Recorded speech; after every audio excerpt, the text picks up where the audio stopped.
मी ते लोकसभेचा निकाल लागल्यावर विचार करत होतो, सरकार तर आलं पाहिजे. 40-50 आमदार आपल्या बरोबर आले, उद्या ते म्हणले यायला हे घेऊन गेलं आणि आमचं वाटोळ केलं. त्याच्यामुळे त्यांचंही वाटोळ व्हायला नको, आपलंही वाटोळ व्हायला नको. त्याच्याकरता आम्ही तो विचार करत होतो, परंतु चांगल्या चांगल्या लाभाच्या योजना आणि गरिबाकरता देण्याचा आम्ही प्रयत्न केला. त्याचं आमच्या बहिणींनी स्वागत चांगलं केलं आणि मग बहिणींनी आमच्या मेवण्यांचंही ऐकलं नाही. आज जाऊन कुठं पट्ट दाबायची ते दाबली.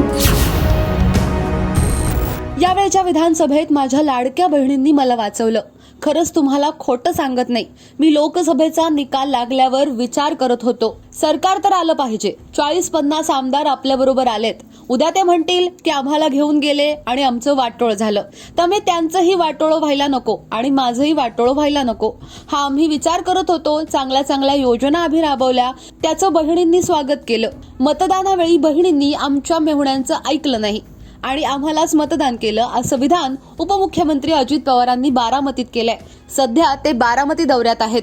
महाराष्ट्र विधानसभा निवडणुकीत 66.6% मतदान झालं. 2019च्या तुलनेत यावेळी 5% अधिक लोकांनी मताधिकाराचा वापर केला. विशेष म्हणजे यावेळी पुरुष मतदारांपेक्षा महिला मतदारांची संख्या जास्त होती. निवडणूक आयोगाने दिलेल्या माहितीनुसार एकूण 6,44,88,195 मतदारांपैकी 3,34,37,057 पुरुष आणि 3,06,49,318 महिलांनी मतदान केलंय. करवीर विधानसभा मतदारसंघात सर्वाधिक म्हणजे 84.96% मतदान झालंय, तर कुलाबा विधानसभा मतदारसंघात सर्वात कमी 44.44% मतदान झालंय. महाराष्ट्राचे मुख्य निवडणूक अधिकारी एस चोक्कलिंगम म्हणाले की राज्यात प्रथमच इतक्या मोठ्या संख्येने महिलांनी मतदान केलंय.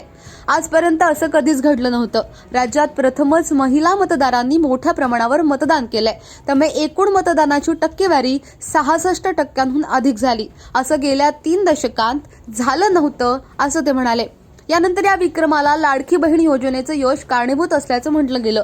देवेंद्र फडणवीस, एकनाथ शिंदे आणि अजित पवारांनी निकालानंतरच्या पत्रकार परिषदेत समस्त महिला वर्गाचे जाहीर आभारही मानले.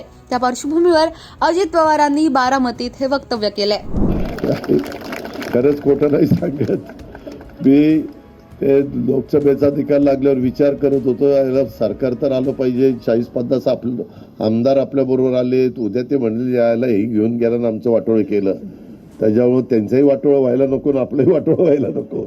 त्याच्याकरता आम्ही तो विचार करत होतो, परंतु चांगल्या चांगल्या लाभाच्या योजना आणि गरिबाकरता देण्याचा आम्ही प्रयत्न केला. त्याचं आमच्या बहिणींनी स्वागत चांगलं केलं आणि मग बहिणींनी आमच्या मेवण्यांचंही ऐकलं नाही. आज जाऊन कुठं बटणं दाबायची तिथं दाबली.